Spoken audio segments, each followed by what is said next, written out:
Eu não sei vocês, mas quando eu gasto tempo apresentando, ou mesmo estudando alguns dos temas que nós tratamos aqui, ao mesmo tempo que existe a empolgação de saber que eu quero servir a Cristo mais, quero ser mais eficiente, tem um certo desânimo que bate também. Eu me sinto estrangeiro. Não é estrangeiro porque eu sou meio gringo. Aliás, não é nem estrangeiro, tanto assim no lugar. Me perdoa, mas eu vou plagiar um outro baiano bem famoso, que diz que em alguns momentos eu me sinto menos estrangeiro no lugar do que no momento. É o tempo onde eu estou. Fora do tempo, na verdade. Você não se sente de vez em quando como se você tivesse assim, como se você fosse um ET nesse mundo? Algumas pessoas compartilharam comigo no intervalo alguns dos desafios que elas sentem em termos na academia, vivendo nesse mundo. A gente quase que se sente alienado, um ET no meio de outras pessoas, alguém que é um estranho. O presbítero George me dizia ontem à noite, quando nós saímos para almoçar, estava com o presbítero Fernando também, e ele estava dizendo que algumas das coisas que foram despertadas na cabeça dele eram incômodas, porque faziam perceber que a situação estava pior do que ele estava pensando. E está mesmo, e não adianta chorar não, que não vai ficar desse jeito, vai inchar. Como eu falei mais cedo, lembra da história? Agora, será que essa não é uma situação para a gente lastimar? Se sentir estrangeiro, se sentir fora? Não era uma coisa para a gente talvez botar cinza no cabelo, se vestir de saco e chorar e rasgar as vestes e lastimar? Não sei, porque a Bíblia diz que tem uma certa beleza e uma certa nobreza em nos sabermos peregrinos e forasteiros, e nos entendermos dessa maneira. A Bíblia fala que isso é bom que nós tenhamos esse sentimento de que não pertencemos a esse momento. E eu quero falar sobre um texto bíblico, diferente das outras palestras. Eu vou juntar tudo que eu falei, as pontas vão se encontrar e eu vou trair para vocês qual é o pressuposto bíblico que estava informando meu raciocínio em tudo o resto. Mas do jeito inverso. Primeiro eu mostrei as aplicações e implicações. Agora eu quero voltar para uma exposição direta das Sagradas Escrituras para vocês entenderem o que significa. O que tem significado para mim, a minha experiência de ser forasteiro, de viver como quem procura uma pátria, porque essa pátria não é minha, porque essa terra não é minha. Eu não consigo ver esse lugar, esse momento, essa situação como final. Eu vivo nessa terra como alguém que não pertence. E eu sei isso, eu sei o que significa isso, até de forma humana, porque quando eu estou aqui no Brasil, eu me sinto estrangeiro, estou confessando para vocês. Porque tanto da minha vida foi gasto em outra cultura, em outras, mas particularmente lá nos Estados Unidos. Mas quando eu estou lá, eu me sinto estrangeiro, porque eu sinto que eu também sou brasileiro demais para lá. E às vezes a vontade é lastimar, poxa, eu não tenho pátria. Mas pelo contrário, o que me vem é, que maravilha saber que Deus me considerou alguém que Ele iria conferir a honra de me fazer viver incomodado aqui na terra, sabendo que essa não é minha pátria, que eu tenho outra. Deixa eu ler com vocês um texto das Escrituras. Isso daqui está em Hebreus, capítulo 11, eu vou ler dos versos 8 em diante. Hebreus 11, verso 8. Pela fé, Abraão, quando chamado, obedeceu. Hebreus 11, versículo 8. Pela fé, Abraão, quando chamado, obedeceu, a fim de ir para um lugar que devia receber por herança, e partiu sem saber aonde ia. Pela fé, peregrinou na terra da promessa como em terra alheia, habitando em tendas com Isaque e Jacó, herdeiros com ele da mesma promessa, porque aguardava a cidade que tem fundamentos, da qual Deus é o arquiteto e edificador. Pela fé também a própria Sara recebeu poder para ser mãe, não obstante o avançado de sua idade, pois teve por fiel aquele que lhe havia feito a promessa. Por isso também, de um, aliás, já amortecido, saiu uma posteridade tão numerosa como as estrelas do céu, e inumerável como a areia que está em todas as praias do mar. Todos estes morreram na fé, sem ter obtido as promessas. Vendo-as, porém, de longe, e saudando-as, e confessando que eram estrangeiros e peregrinos sobre a terra. Porque os que falam desse modo manifestam estar procurando uma pátria. Eu queria passar para vocês o que é o sentimento e a compreensão de saber que somos estrangeiros e peregrinos sobre a face da terra porque procuramos uma pátria que ainda não chegou. E se na verdade se lembrassem daquela de onde saíram, da terra de onde saíram, da pátria de onde saíram, teriam oportunidade de voltar. Mas agora aspiram a uma pátria superior, isto é, celestial. Por isso Deus não se envergonha deles de ser chamado o seu Deus, porquanto lhes preparou uma cidade.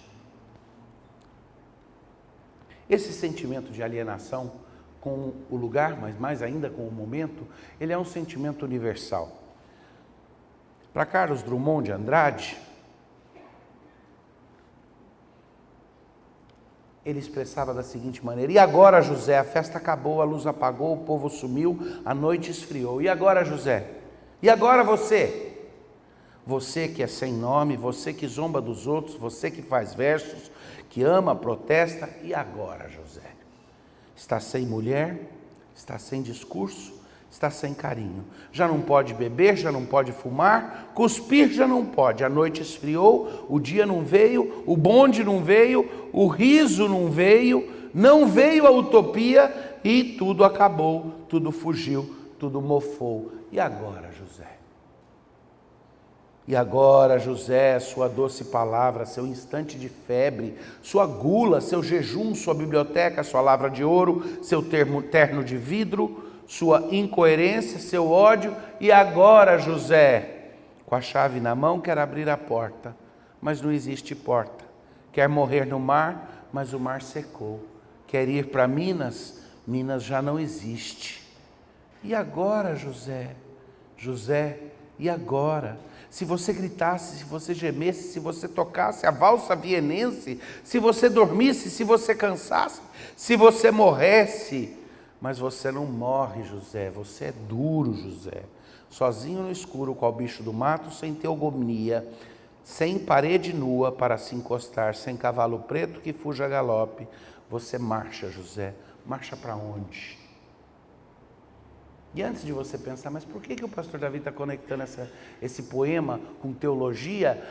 Foi a dica, veio do próprio Drummond ali, quando ele botou teogonia no meio do poema dele. Porque esse é um poema que diz, e agora José, para a pessoa que diz, passaram todos os marcos, queimei meus navios, e a esperança que eu tinha se mostrou fútil, não me sobrou nada. Estou sozinho, estranho no mundo, estrangeiro no mundo, e sem qualquer esperança. E quando eu penso nisso, eu não consigo deixar de fazer a conexão com o Justus Henry Nelson, com o lindo poema que ele fez para a música do Stephen Foster, e que nós cantamos tanto na igreja. Olha o contraste entre o Drummond e o que o Justus está fazendo aqui. Da linda pátria estou muito longe, triste eu estou, eu tenho de Jesus saudade, quando será que eu vou? Passarinhos, belas flores querem me encantar, ó vãos terrestres esplendores, eu não quero mais aqui ficar. Jesus me deu fiel promessa, vem me buscar, meu coração está com pressa, eu quero ao céu voar, meus pecados são grandes e culpado sou, mas o seu sangue põe-me limpo, e é para minha pátria que eu vou. Qual filho de seu lar saudoso eu quero ir. Qual passarinho para o ninho eu quero ao céu subir. Sua vinda ao mundo é muito certa. Quando eu não sei, mas ele me achará alerta. E para o céu irei. Que diferença de sentimento. Um deles expressa o desespero da saudade de um tempo que já passou e que não volta nunca mais, e o sentimento de desterro. O outro experimenta uma das coisas que eu acho mais bonitas que existem, que é a saudade de um tempo que ainda não chegou. Pensa nisso, a saudade de um tempo que ainda não chegou. É o anseio profundo pela promessa que Cristo deu. Esse é o mundo que ele está construindo. E ser peregrino é talvez o jeito mais forte que existe de gravar no nosso coração e na nossa memória o que significa viver hoje à luz da esperança futura. O que significa viver hoje, por exemplo, a nossa cidadania terrestre à luz da nossa cidadania celeste. Viver hoje a nossa paternidade humana à luz do arquétipo da paternidade divina, da qual gozaremos para sempre. Viver o presente à luz do futuro, que é a quebra daquilo que o mundo geralmente quer. O mundo quer que eu viva o presente à sombra do meu passado. E Deus está me convidando para viver o meu presente à sombra ou à luz do meu futuro. Agora, o que é que o texto aqui vai nos ensinar? E onde que eu creio que todas as pontas do que foi discutido em termos da verdadeira e falsa religião, em termos da idolatria no coração, em termos da própria questão do marxismo, todas essas pontas se juntam para mim no fato de que é pela fé que nós vivemos desde já à sombra da cidade que tem fundamentos. Porque hoje nós vivemos numa cidade cujos fundamentos estão sendo destruídos. Os alicerces já foram quebrados e as amarras já foram queimadas. Mas é pela fé que nós vivemos desde já à sombra de uma cidade que tem fundamentos. E ela tem fundamentos porque o próprio Deus é o arquiteto e o edificador. Ele é o arquiteto e o edificador. A fé nas promessas divinas, se você olhar para a passagem, você vai observar algumas coisas curiosas. É a fé nas promessas que Deus faz que transforma e cria em Abraão algumas possibilidades. A primeira coisa incrível aqui é que essa fé na promessa divina não fez com que Abraão se tornasse, de repente, a pessoa que está em casa. Fez dele um peregrino, um forasteiro, um andarilho. Você, provavelmente, como eu, gostaria que a sua fé te fizesse, de repente, uma pessoa de sucesso e bem resolvida com esse mundo. Mas isso é vão. Porque se você tiver resolvido ou resolvida com esse mundo, se você fizer as pazes com o presente tempo, o que isso diz a respeito da sua postura em relação a Deus e às coisas eternas? É possível ser amigo de Deus e do mundo? Não é. A primeira coisa interessante, onde a fé opera em nossas vidas, é que a fé nas promessas que Deus faz, ela nos torna peregrinos aqui. E isso precisa ser abraçado por nós, porque é inevitável. Não foge disso. Não diz eu não quero me sentir um estrangeiro, não quero me sentir fora daqui. Não, abrace o fato de que crer nas promessas que Deus fez, que te dá, te faz um peregrino sim, um forasteiro em terra estranha. Nota que o texto, se você tiver com o texto aberto, ele diz duas coisas que são muito curiosas. A primeira delas é que diz que Abraão peregrinou aonde? Em que lugar que ele foi peregrino e peregrinou? Em terras estrangeiras, certo? Em terra estranha, não é? É? Olha para o texto. Em que terras que ele peregrinou? Nas terras que tinham sido prometidas para ele. Ele teve que aprender a ser peregrino e forasteiro naquilo que já era dele. Ele teve que viver de arrendamento em terras que já estavam garantidas para ele. E ele teve a humildade de ser forasteiro nas terras que já eram dele. Ao invés de chegar e em toda empáfia dizer, cheguei nas terras que me foram prometidas, eu tomo posse. Não, ele chegou e viveu como forasteiro, peregrinando nas terras que já eram as terras prometidas para ele. E a segunda coisa que enfatiza isso mais ainda, é que ele e os herdeiros dele habitaram naquelas terras em lindos palácios. É isso que diz aí? Em tendas.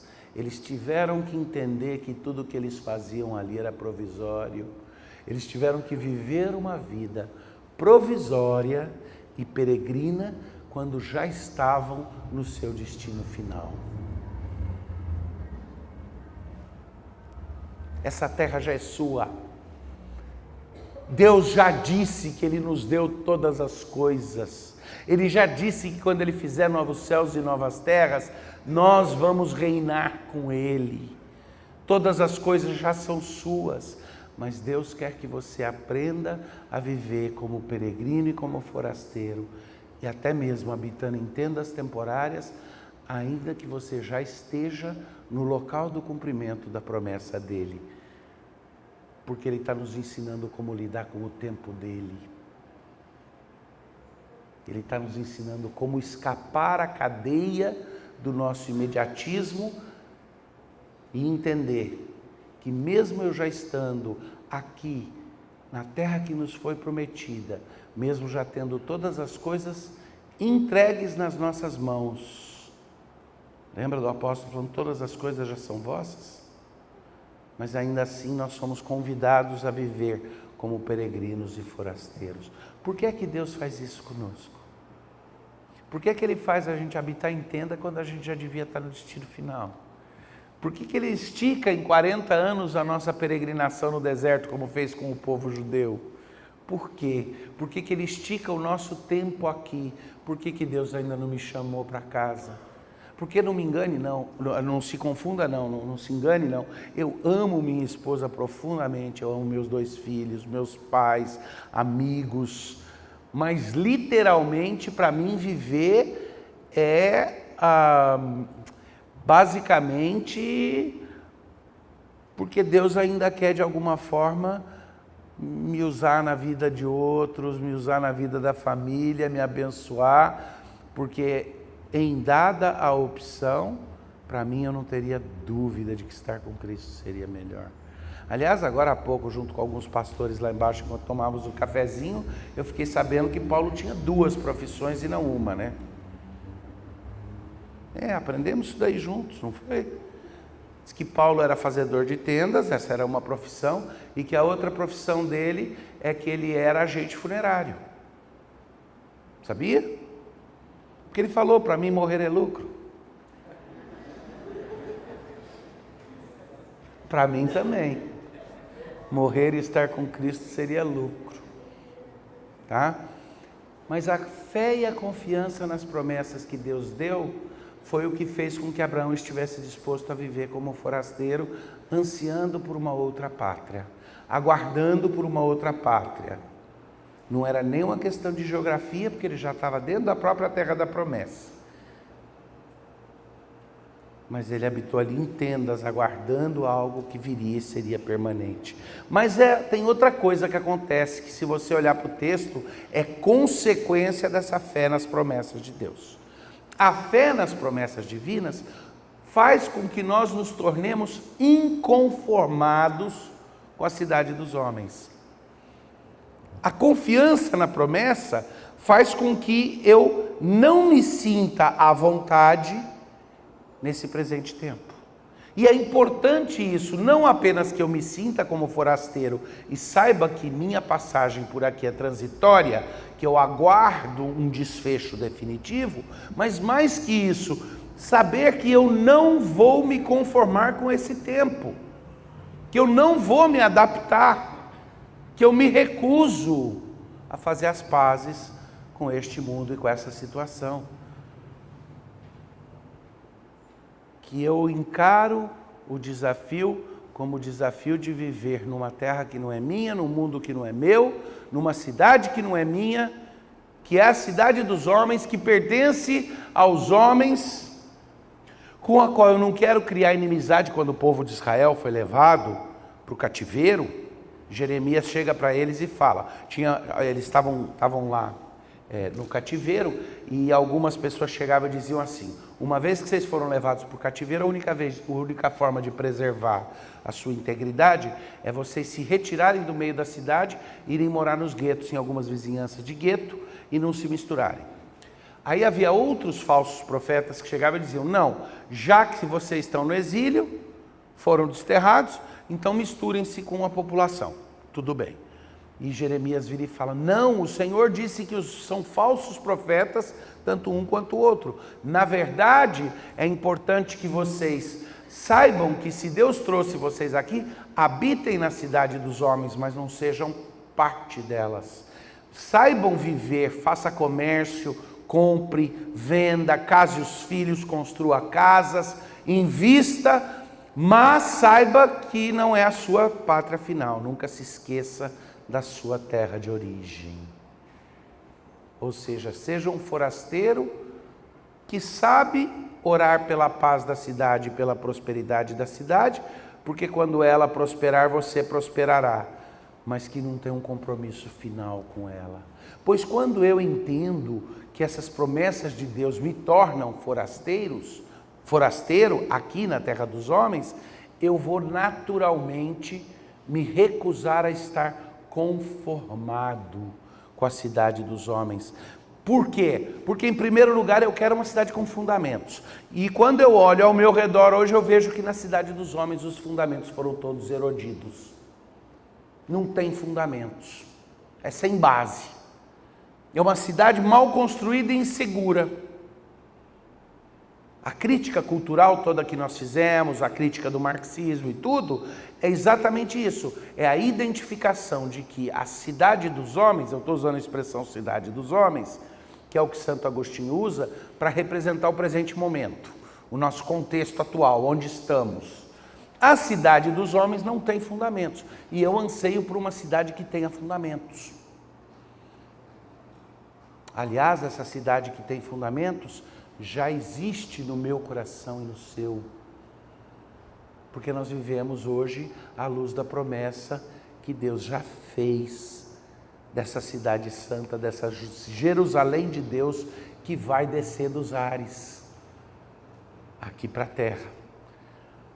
Além disso, quando eu aguardo a cidade que tem fundamentos, então eu entendo que grande parte da minha missão é gritar em alto e bom som que o rei está nu.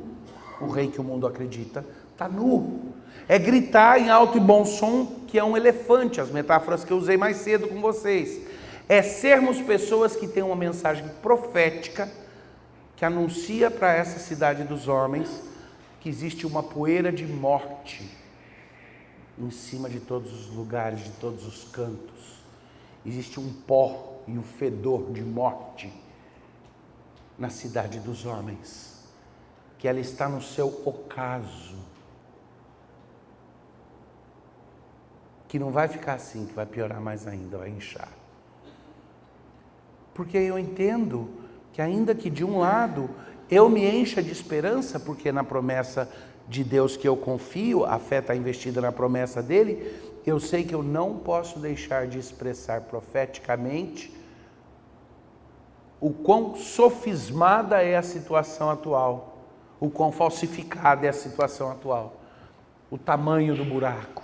Então o meu papel passa a ser um papel profético nesse mundo. Mas, ao mesmo tempo, note o que aconteceu com Abraão. Abraão e todos esses outros viram de longe as promessas e tiveram que anunciar para todos que eles viviam à luz de uma promessa futura, mas ainda não usufruíam, certo? Mas uma bênção eles já usufruíam desde o começo, sabe qual? De ver a posteridade deles. Eles viram a terra prometida, assim como Moisés que viu a terra prometida e não pôde entrar nela, eles chegaram a ver a posteridade que garantiu o cumprimento da promessa. mas tiveram que aguardar pela fé. Não tiveram a visão com os olhos, mas foram abençoados porque vislumbraram a posteridade. Abraão viu a sua posteridade em Isaque. Isaque viu Jacó. Jacó viu nos seus filhos o cumprimento da promessa. E em José, em Benjamim, em todas as tribos, ele viu as promessas começando a ser cumpridas. Assim como eu e você, que já vemos desde já que Deus está estabelecendo o seu reino, o seu reinado no nosso meio, e já vivemos à luz do cumprimento dessas promessas.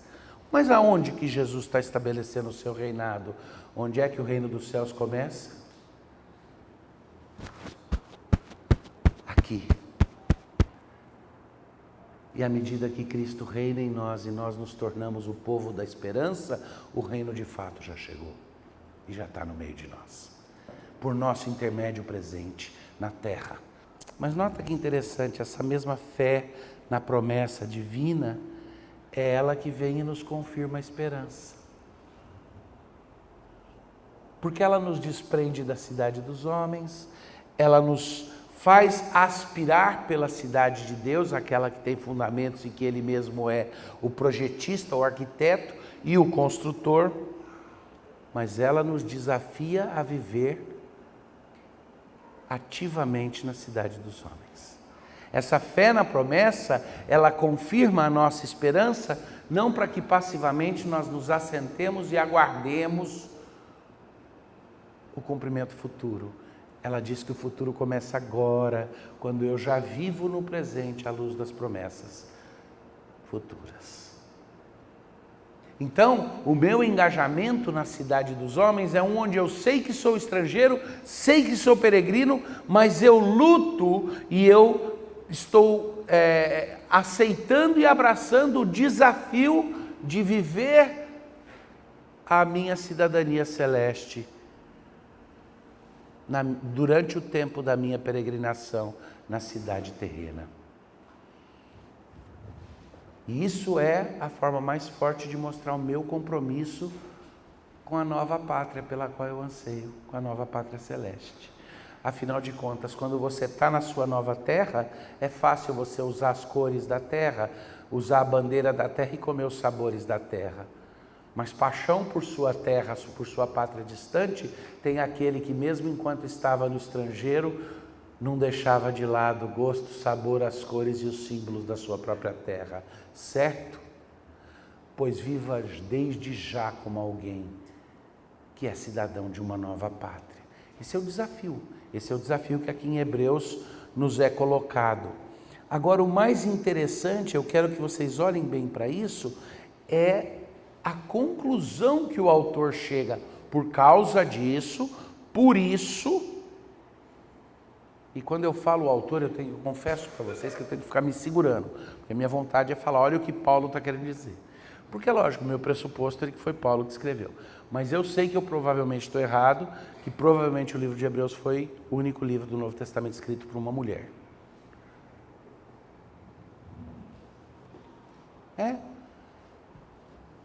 Vocês não sabiam, não? Eu sei que eu vou sair apanhado daqui, eu sei que eu vou falar a coisa mais politicamente incorreta que tem. Mas já que eu falei o dia todo sobre não se dobrar exatamente a esse patrulhamento, né? Vamos lá, por que o livro de Hebreus deve ter sido escrito por uma mulher? Fácil, tem 13 capítulos. No finalzinho do capítulo 13, quero que você abra lá no capítulo 13 de Hebreus, lê o versículo 22, alguém para mim, bem alto. 13 capítulos, tá? É a epístola mais longa, não, das epístolas não, tem uma ou outra, mas é das mais longas do Novo Testamento. Lê para mim o versículo 22, alguém. Rogo-vos ainda, irmãos, que suporteis a presente palavra de exortação, tanto mais quanto vos escrevi resumidamente. 13 capítulos, resumidamente. A evidência é forte, não é?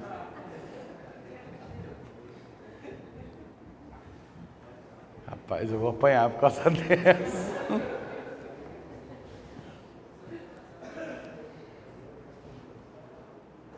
Olha para o texto agora, volta lá Quando ele fala de Abraão, quando ele fala dos nossos pais, o desafio que eu estou trazendo para a gente aqui, fala que eles ansiavam por uma nova terra, mostraram o seu compromisso com uma nova terra, viveram hoje à luz de uma esperança futura, ansiando por algo que ainda está por vir. Fala do desprendimento que isso deu para que eles vivessem desprendidos, mas ao mesmo tempo o compromisso para que eles vivessem compromissados com mudar a ordem das coisas, com ter um papel profético e tudo, mas no finalzinho para de falar da atitude deles e fala de uma atitude que Deus consequentemente teve para com eles. Alguém pode olhar ali para mim? O que é que diz no versículo 16? Lê alguém para mim bem alto. Versículo 16 do capítulo 11. Mas agora aspiram a uma pátria superior, isto é, celestial. Por isso, Deus não se envergonha deles, de ser chamado o Deus do seu Deus, porquanto lhes preparou uma cidade.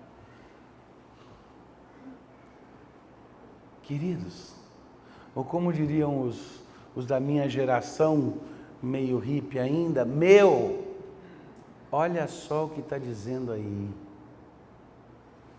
Por isso, como consequência desse relacionamento com meu lugar e meu momento, como consequência disso, Deus não tem vergonha de nós. Não teve vergonha de ser chamado o Deus deles. E não tem vergonha de ser chamado o nosso Deus. Já pensou no que isso significa? Porque nós estivemos dispostos a confiar na promessa dele, a ponto de nos tornarmos comprometidos com a pátria celeste e vivermos hoje como forasteiros e peregrinos, Deus, em resposta, não tem vergonha de ser o nosso Deus. E nos preparou uma pátria.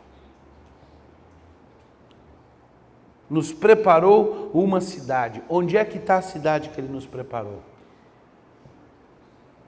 Está em outra dimensão? Está nos páramos etéreos? A Bíblia fala dessa cidade. Essa cidade desce dos ares. Tem medida. Tem proporção.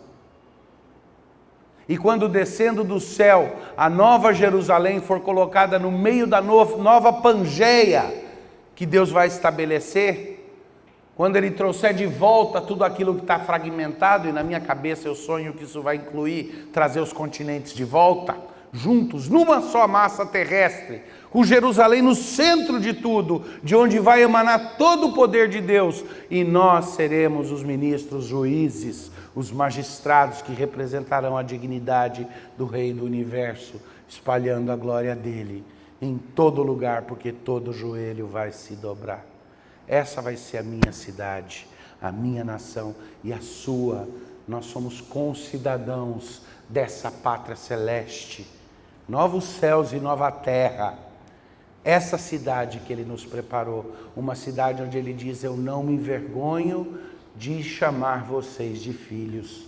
Vocês são filhos amados em quem eu me comprazo, porque eu olho para Cristo quando vejo vocês. Vocês são filhos que creram na minha promessa e me confessaram, e vocês viveram como cidadãos dos céus, enquanto ainda peregrinavam nas lutas terrenas. Se isso não move a vocês e a mim a fazer um recomprometimento completo de que mesmo aqui hoje eu quero mostrar o que é ser um cidadão do céu desde já, de formas práticas, desafiando profeticamente esse mundo, quebrando sofismas, que foi grande parte do que a gente discutiu hoje o dia inteiro, desafiando as filosofias vigentes, mostrando que a fé reformada traz um confronto para essa realidade, porque ela deriva das Escrituras. E isso deve nos mover a sermos estorvo aqui na terra.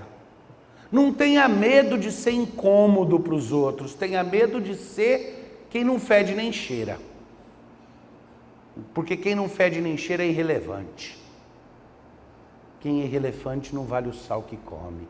Eu não estou falando de pessoas, de indivíduos, mas eu estou falando da postura institucional nossa. A igreja existe para fazer uma diferença, para fazer um contraste com esse mundo. E nós somos chamados a viver como peregrinos que confrontam esse mundo com a graça maravilhosa de Deus e anunciam com todas as suas forças que vem vindo a cidade celeste. Aliás, o próprio Paulo usa uma expressão interessante e que muitas vezes, de novo, é algo que dá um hino muito bonito. O hino que nós cantamos é Embaixador do Rei, venho, em terra estranha estou, sou peregrino, meu doce lar além. Lembra dessa música? Reconciliai-vos já com Deus? Eis a mensagem que nos deu. Pois é, Paulo vira e fala, de sorte que somos instrumentos, ministros da reconciliação, como que embaixadores do reino de Deus, anunciando a mensagem, reconciliai-vos com Deus. A gente escuta isso daí e perde o impacto todinho que deveria ter, porque a gente tem uma noção equivocada do que significa embaixador. Porque hoje, especialmente hoje, mas já de muito tempo, a gente olha para diplomata, para embaixador e a gente pensa no quê? Em gente que sabe ter a capacidade de manejar relacionamentos, primariamente com uma diplomacia de apaziguamento ou de engraxamento das relações. A gente esquece que quando isso foi escrito, a concepção era outra. Vou explicar para vocês o que era um embaixador quando isso daqui foi escrito.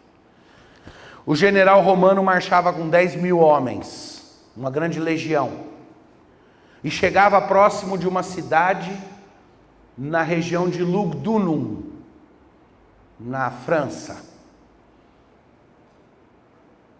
E essa cidade era uma cidade que ainda não estava dominada pelos romanos. Ainda era uma cidade gaulesa. Lembra do Asterix? O pessoal resistindo lá? Os 10.000 soldados se colocavam em volta da cidade murada e o general determinava que o embaixador fosse conversar com os governantes da cidade. O embaixador sentava no cavalo, ia até o portão da cidade, o portão era aberto, ele entrava na cidade murada e dizia: venho a serviço do imperador e do general Gaius, para avisar para vocês que nós vamos arrebentar os muros e destruir toda a cidade, a não ser que vocês aceitem os termos de rendição ou os termos de reconciliação.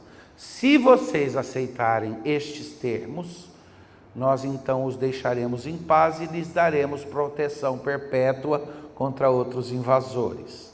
Aí o rei da cidade ia olhar os termos de rendição e dizia: vocês passam a ser subservientes ao Império Romano, vocês reconhecem o imperador como suzerano, vocês vão pagar tributo de tanto, não sei o que e tal, quando precisar passar tropas por aqui. Tinha um monte de termos. Esses eram os termos de reconciliação que o embaixador trazia como demanda para que o exército não invadisse a cidade e tomasse a força, para que não saqueasse. É esse vocabulário que Paulo está usando quando ele diz assim: de sorte que somos como embaixadores, anunciando a mensagem de reconciliação, anunciando para esse mundo: reconciliai-vos já com Deus. Nós somos os embaixadores do exército vindouro do Senhor Jesus Cristo, que virá em completo poder e que nos manda para avisar para esse mundo quais são os termos de reconciliação. E os termos de reconciliação são: Deus está em Cristo reconciliando consigo o mundo, mas para isso é preciso que você morra com Cristo, para que ressuscite com Cristo. E nós somos embaixadores que trazem essa mensagem para esse mundo, que anunciamos a morte deste mundo, para que aqueles que porventura sejam chamados por Deus conheçam a vida que está por vir. E nós oferecemos essa mensagem como embaixadores, como uma demanda, não como quem diz, compra o meu Jesus, mas como quem diz, ele vem vindo aí com exército em poder e majestade. Eu recebi a ordem de vir aqui e te propor os termos de reconciliação com Deus. O fardo dele é leve e ele te convida para se entregar e para experimentar o que é verdadeira vida. Essa é a mensagem que nós trazemos. Essa é a nossa vivência nesse mundo. Só um peregrino pode ser um verdadeiro embaixador. Porque um embaixador que pegou e se apegou àquele lugar para o qual ele foi mandado para levar a mensagem, virou a casaca, né? Ou já era traidor desde o começo. Aliás, o embaixador sempre trabalha com certas limitações, né? O embaixador só pode falar o que o seu soberano autorizou falar, não pode ir além. Mas também não pode deixar de fora nada que o soberano mandou. Pegar e falar, ó, tá aqui os termos de rendição, você esconde 2 e fala 8. Não, tem que falar tudo o que está lá. Mas é esse o desafio que Deus nos dá nesse mundo. De oferecer todo o conselho da vontade de Deus, a mensagem completa do Evangelho, e nisso a fé reformada, eu creio, é o maior reflexo do conteúdo bíblico, do sistema bíblico de doutrina. Oferecer para o mundo isso, desafiar a incredulidade, mostrar que existe uma promessa e uma esperança, e ao mesmo tempo dar um exemplo de desprendimento com a presente ordem, sem descompromisso com o presente mundo. Nossa, que interessante! Desprendimento nosso com a ordem vigente, sem descompromisso para com esse mundo. Porque o meu compromisso para com esse mundo é ditado pela minha cidadania futura celeste.